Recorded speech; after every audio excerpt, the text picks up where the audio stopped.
मराठवाड्यामध्ये महापूर आलेला आहे आणि गोदावरीमध्ये 2.5 लाख क्युसेक वेगाने आता हा विसर्ग सोडण्यात आलाय नदीकाठच्या गावांना। त्यामुळे आता पुराचा वेढा आहे आणि जनजीवन पूर्णपणे विस्कळीत झालेलं आहे। पैठणच्या बाजारपेठेमध्ये पाणी शिरलं आणि पुराचं पाणी शिरल्याने अर्थातच दुकानदारांचं व्यापाऱ्यांचं मोठ्या प्रमाणामध्ये नुकसान झालेलं आहे। जायकवाडी धरणातून सध्या 2.5 लाख क्युसेक वेगाने हा विसर्ग सुरू आहे आणि मध्यरात्री हेच प्रमाण 3 लाख क्युसेक इतकं होतं। त्यामुळे गोदावरी काठच्या गावांना पुराचा आता धोका आहे। पैठणच्या बाजारपेठेत रात्री पुराचे पाणी शिरलं आणि व्यापाऱ्यांना रात्री आपली ही सगळी दुकानं रिकामी करून घ्यावी लागली। पहाटे विसर्ग कमी करण्यात आला त्यामुळे गावात शिरलेलं पाणी आता ओसरायला सुरुवात झाली आहे।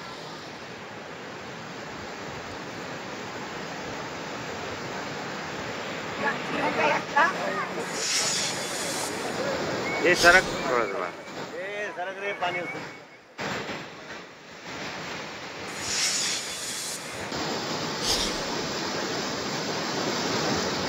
तर जायकवाडीमधून विसर्ग सुरू झाला आणि कसं हे मोठ्या प्रमाणात नुकसान झालेलं आहे ते आपण पाहतोय। एका बाजूला विसर्ग सुरू झाल्यानंतर गावांमध्ये कसं पुराचं थैमान सगळं झालेलं आहे ते आपल्याला पाहू शकतो आपण। तर बाजारपेठांमध्ये पाणी शिरलेलं आहे। 2.5 लाख क्युसेक वेगाने गोदावरीत हा पाण्याचा विसर्ग सुरू आहे आणि व्यापाऱ्यांचं नुकसान झालं। रात्री पाणी व्यापारी या बाजारपेठेत शिरलं त्यामुळे सगळं दुकान रात्रीच्या रात्री खाली करावं लागलेलं आहे।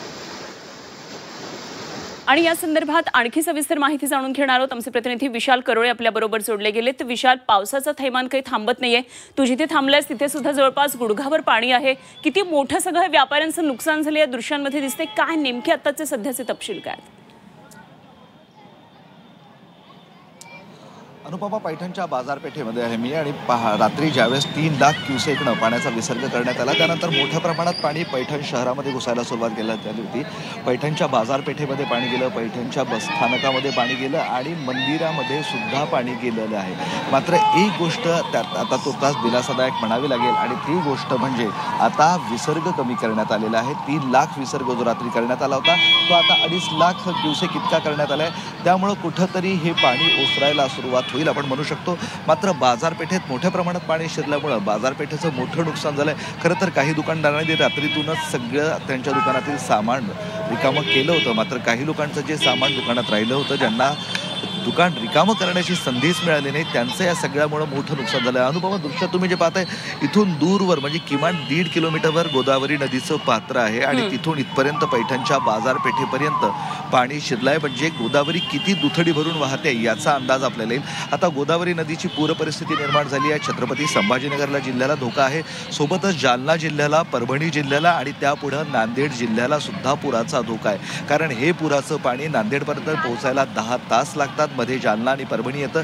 तिथं सुद्धा आता पुराचा धोका आहे। जालन्यातनं रात्रीतनं 10,000 लोकांना स्थलांतरित करण्यात आलेलं आहे, परभणीमधनं 13,000 लोकांना स्थलांतरित करण्यात आलेलं आहे। तर नांदेडमध्ये सुद्धा जी लोक नदीकाठी राहतात त्या सगळ्यांना स्थलांतरित करता येणार आहे, त्याची सुरुवात झालेली आहे। कारण पैठणच्या या पुराचा तडाखा, गोदावरीला आलेल्या पुराचा तडाखा या 4 ते 5 जिल्ह्यांना बसणार आहे आणि महत्त्वाचं म्हणजे नदीकाठी असलेली शेती पूर्णतः खरडून गेलेली आहे, उद्ध्वस्त झालेला आहे। हा खरीप हंगाम हातातून गेला, इतकंच नाही तर आगामी रब्बी हंगाम सुद्धा हातातून जाणार आहे। कारण जी जमीन खरडून निघाली आहे तिची भरपाई पुढील 1 ते 2 महिन्यात शक्य नाही।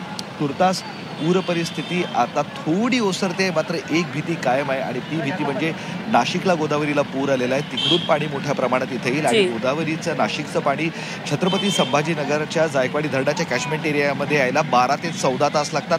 त्यानंतर पुन्हा एकदा पुराचा धोका उद्भवू शकतो। मात्र तुर्तास पाणी आता कमी होत आहे, हाच आपण दिलासा म्हणूया। ठीक, विशाल, धन्यवाद आपण दिलेल्या सगळ्या सविस्तर माहितीसाठी आणि वेळोवेळी आपल्याकडून या संदर्भातले तपशील अपडेट जाणून घेत राहू। तुर्तास धन्यवाद। विशाल करोळे आमचे प्रतिनिधी आपल्याबरोबर होते। किती मोठ्या प्रमाणामध्ये शेतकऱ्यांचं नुकसान आहे, विशालकडून आपल्याला सगळी परिस्थिती कळली। मात्र मराठवाड्यावर आलेलं हे सगळं आसमानी संकट थांबण्याचं अजूनही नाव घेत नाहीये आणि म्हणूनच पुढचे काही तास अत्यंत महत्त्वाचे आहेत।